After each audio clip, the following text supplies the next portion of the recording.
Welcome back. It was a crime which pushed everything else off the front pages. 3 men, all known criminals, found shot dead in the Essex countryside. It was a cold-blooded, professional killing. The victims had many enemies, but which one wanted them executed?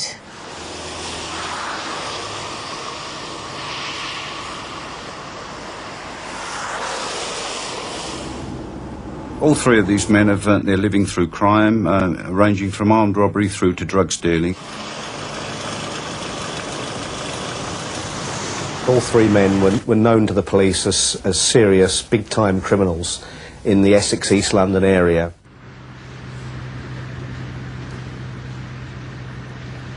All 3 men had reputations as being incredibly hard and very sort of tough and uncompromising. I think it was recognised that these men were no angels. They were professional criminals.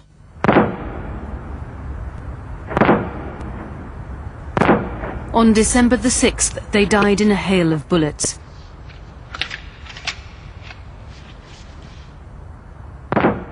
Was it a contract killing, or did the men know and trust their assassin?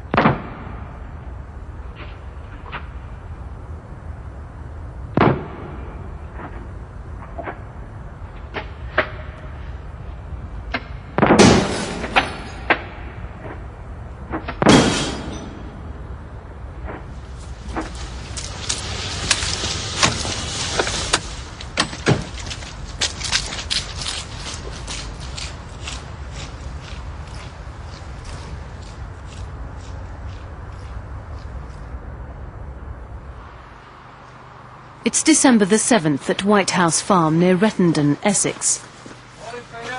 Bit cold this morning, Kent. Farmer Peter Theobald and his friend Ken Jiggins set off for work. By that time it was about 8 o'clock, and we both jumped in the Land Rover to go over to feed our pheasants. As we've driven down the lane towards where we feed the birds, there's a Range Rover parked in the gateway where we needed to go through. We thought it was a bit strange because usually if there's a fisherman who rent our pond going down to the lake, they will have their own key and they would have gone through the gate and not left the vehicle in the way. So we drove down to the Range Rover, pulled up about 20 yards short, thinking like that give the people a chance to back out of our way. I got out and walked towards the Range Rover, and as I walked towards it, I could see the person sitting in the passenger seat, and I could see the driver, and I assumed they was asleep. So I went forward and looked right into the driver's side, looked straight at the passenger. There was blood all down his front. The driver was sitting with his head to one side, with blood on his face. Peter! There's 2 dead bodies in here! I'll call the police! I got out of the Land Rover to have a look for myself, and when I've looked in there, there was also a 3rd person in the back seat. There's another one in the back here! Didn't look as though there'd been any kind of struggle with the 2 in the front. They were just sat there as though they were asleep. The 3 dead men had long criminal histories. The leader and best known of the 3 was 38-year-old Tony Tucker, a feared underworld figure. He was what the police would describe as a top-drawer criminal. He was a man who'd amassed a very large amount of money from the importation and distribution of drugs, mostly in the Essex, East London area in the last couple of years. There are some estimates that say that he may have actually made as much as £1 million this year alone. That money bought a lavish lifestyle with a £250,000 home in the pretty Essex village of Fobbing. Tucker rubbed shoulders with the rich and famous. He regularly acted as minder to super middleweight boxing champion Nigel Benn and lived a glamorous life in the club scene of the South East. I actually came across Tony Tucker at a couple of clubs, and it would be quite obvious when he entered because everyone would sort of rush over and want to shake his hand or say hello or pretend that they knew him perhaps better than they actually did. It was quite obvious that he had something of a reputation amongst them. Tucker also ran a legitimate and lucrative business supplying security to nightclubs all over Essex and East London. He used his influence here to market his drugs. Tucker had connections to the nightclub security industry. He would know an awful lot of bouncers, and he'd either use his friendship or he'd bribe people to allow him into nightclubs with large quantities of drugs, and then approach dealers within those clubs and sell drugs to them. 37-year-old Patrick Tate was the most violent of the 3 murdered men. Tate had built a reputation for himself as a very difficult character to deal with, very tough, very quick to use his muscle to settle any sort of dispute. He was a man that you didn't mess around with, and he played on that reputation.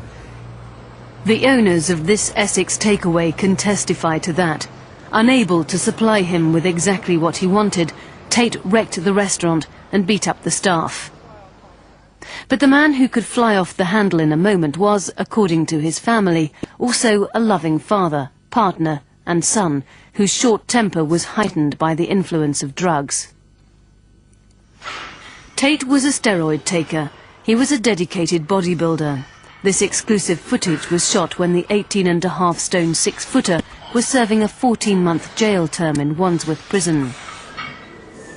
In jail, he was able to indulge his hobby of bodybuilding. Without the gym, you'd be lost, you know what I mean? There's nothing to do here, and when you're over the gym, you're in a different world, and you forget about prison, you're training, you know what I mean? The third murdered man was 26-year-old Craig Rolfe. He was somebody that appeared to have been recruited by them or become friendly with them, and they used him a lot as a go-between, a gopher, a driver, a general hand. The last sighting of the men's car on the night they were killed was at 6 p.m. when Rolfe dropped his girlfriend off at the Lakeside shopping centre at Thurrock. Detectives believe he then picked up Tate and Tucker and headed north along the A130 towards Chelmsford.